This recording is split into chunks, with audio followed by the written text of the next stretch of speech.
Assalamualaikum anak-anak, selamat pagi. Ketemu lagi sama Bu Leli. Hari ini kita masih di bab sistem peredaran darah manusia. Di pertemuan yang terakhir, saya akan menjelaskan kepada kalian tentang gangguan atau kelainan pada sistem peredaran darah dan upaya untuk mencegah serta menanggulanginya. Kemarin kita sudah belajar tentang darah, kemudian ada bagian-bagian darah.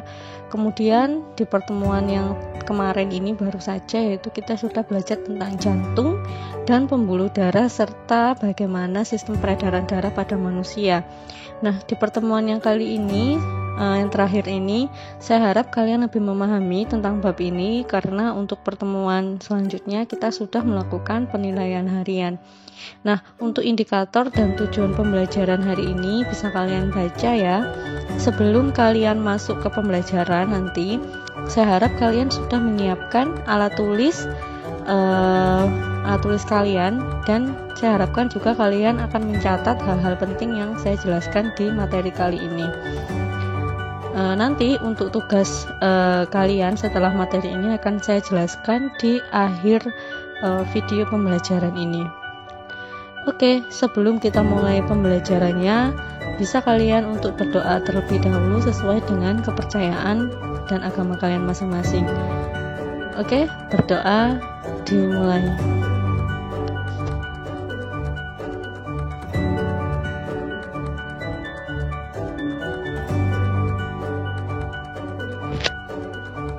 Berdoa selesai.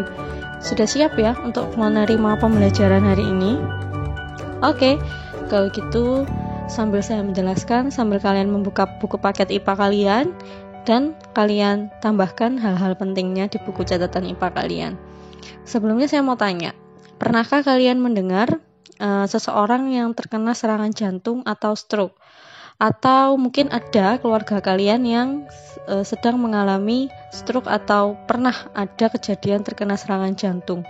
Sebenarnya serangan jantung atau stroke itu adalah peristiwa yang terjadi karena adanya gangguan pada sistem peredaran darah.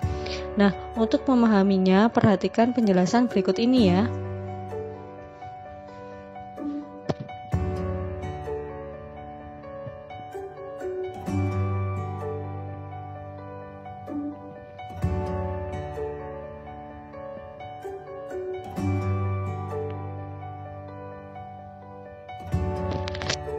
Pertama, saya akan membahas tentang jantung koroner.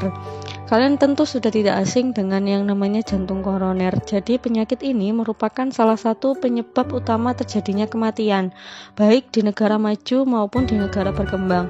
Penyakit jantung koroner terjadi jika arteri koronaria tidak dapat menyuplai darah yang cukup ke otot-otot jantung. Perhatikan gambar di sebelah penjelasan ini.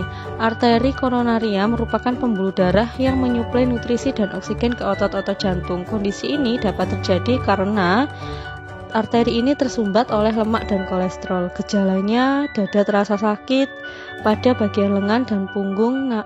Kemudian ada nafas pendek dan kepala pusing. Jadi jantung koroner juga bisa menyebabkan kematian mendadak oleh penderitanya. Jadi hati-hati ya. Karena kita semua tidak tahu bagaimana kesehatan jantung kita, maka dari sekarang kita harus mencegahnya. Bagaimana Bu cara mencegahnya? Yang pertama, kalian harus sering-sering melakukan olahraga dan istirahat yang teratur. Kemudian menjaga pola makan sehari-hari, menghindari minuman yang beralkohol, menghentikan kebiasaan merokok, menghindari stres yang berlebih, juga menjaga berat badan dalam kondisi yang ideal.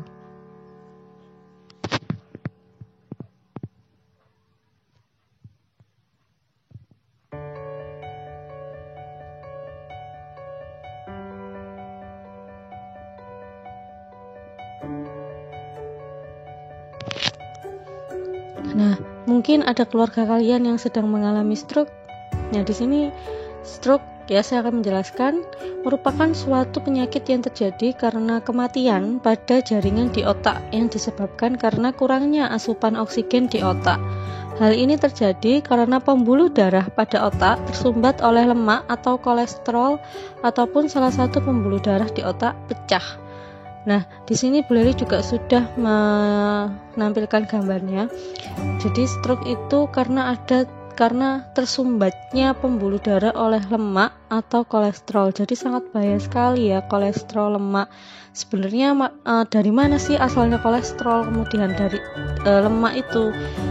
Kalau kalian suka makanan yang jeroan, jadi yang gorengan, itu merupakan salah satu makanan yang mengandung atau sumber dari kolesterol. Jadi hati-hati dalam mengkonsumsi makanan. Ya, kemudian saya akan beralih ke penyakit pembuluh darah yang selanjutnya, yaitu varises. Tidak asing ya dengan kata varises. Jadi varises adalah suatu keadaan di mana pembuluh darah balik atau vena mengalami pelebaran dan terpuntir. Biasanya terjadi pada daerah kaki. Nah, cara mencegahnya yaitu ketika kamu tidur sebaiknya tungkai dinaikkan kurang lebih 15-20 cm. Aktivitas ini sebaiknya dilakukan setelah melakukan perjalanan jauh atau melakukan aktivitas yang melelahkan. Menghindari berat badan berlebih, menghindari berdiri terlalu lama, berolahraga secara teratur seperti berjalan, berenang, dan senam. Kemudian menghindari memakai sepatu hak tinggi, khususnya untuk perempuan. Oke, selanjutnya anemia. Pasti dari kalian sering yang mengalami anemia, terutama yang perempuan ketika haid atau sedang menstruasi.